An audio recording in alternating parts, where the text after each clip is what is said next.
श्रीमद् देवी भागवत में हिमालय की विशेष प्रार्थना करने पर देवी ने हिमालय को विस्तृत ज्ञान दिया था। उसी श्रृंखला में देवी ने स्वयं अपने श्रीमुख से अष्टांग योग को भी विस्तृत रूप से हिमालय को समझाया था। आज हम देवी द्वारा बताए गए उसी अष्टांग योग का विवेचन करेंगे। भगवती देवी ने कहा कि हे पर्वतराज हिमालय, जीव और परमात्मा की एकता को ही योग कहते हैं। इस योग में विघ्न पैदा करने वाले 6 दोष हैं: काम, क्रोध, लोभ, मोह, मद और मत्सर।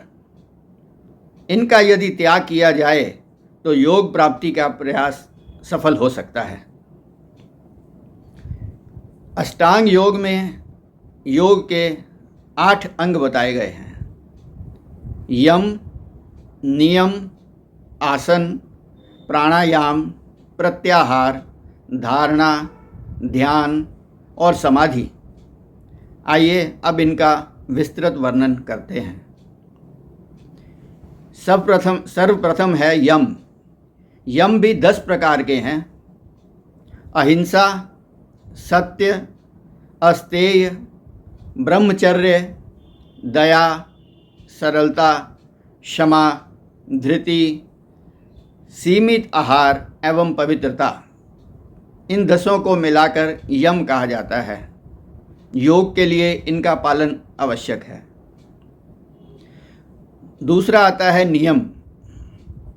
नियम भी 10 बताए गए हैं: तप, संतोष, आस्तिकता, दान, देव पूजन, शास्त्रों का श्रवण, बुरे कार्यों में लज्जा, सद्बुद्धि, जप और हवन।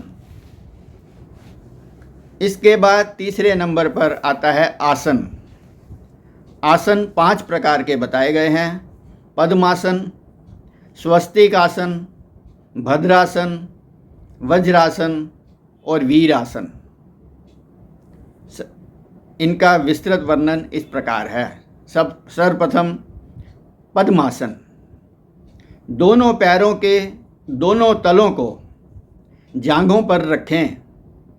हाथों को पीठ की ओर ले जाकर दाहिने हाथ से दाहिने पैर के अंगूठे को और बाएं पैर से बाएं पैर के अंगूठे को पकड़ें। योगियों को प्रसन्नता देने वाला यह पद्मासन कहा गया है। दूसरा है स्वस्तिक आसन। जांघ और घुटनों के बीच पैर के तलुओं को अच्छी तरह रखकर शरीर को सीधा रखकर बैठने को योगी लोग स्वस्तिक आसन कहते हैं। तीसरा है भद्रासन। अंडकोश के नीचे दोनों एड़ियों को रखकर फिर दोनों पैरों को हाथ से पकड़कर बैठने को योगियों ने भद्रासन कहा है। चौथा आता है वज्रासन। दोनों पैर दोनों जांघों पर रखकर दोनों घुटनों के नीचे उंगली रखकर दोनों हाथों को स्थापन करना ही वज्रासन कहलाता है। पांचवा है वीरासन। एक जांघ के नीचे एक पैर, दूसरी जांघ के नीचे दूसरा पैर रखकर शरीर को सीधा रखकर बैठने को ही वीरासन कहते हैं। इस प्रकार यह 5 आसन समाप्त हुए। अब आता है चौथे नंबर पर प्राणायाम। प्राणायाम सबसे महत्वपूर्ण योग कहा गया है। प्राणायाम भी 3 प्रकार का होता है। एक होता है पूरक, दूसरा होता है कुंभक और तीसरा होता है रेचक। अब हम इसका वर्णन करते हैं। सर्वप्रथम पूरक प्राणायाम। योगी 16 बार प्रणव अर्थात ओम का उच्चारण कर सके उतने समय में बाईं नासिका, जिसे ईड़ा कहते हैं, द्वारा बाहर की वायु को अंदर खींचने को पूरक प्राणायाम कहते हैं। दूसरा है कुंभक। अब अंदर भरे हुए वायु को 64 बार ओम का उच्चारण करने में जितना समय लगे उतने समय तक अंदर यानी कि सुषुम्ना नाड़ी में रोकर रखना, उसे कुंभक प्राणायाम कहते हैं। तीसरा है रेचक। फिर 32 बार ओम का उच्चारण करने में जितना समय लगे उतने समय में दाईं नासिका यानी कि पिंगला नाड़ी से उस वायु को धीरे धीरे बाहर निकालें, इसे रेचक प्राणायाम कहते हैं।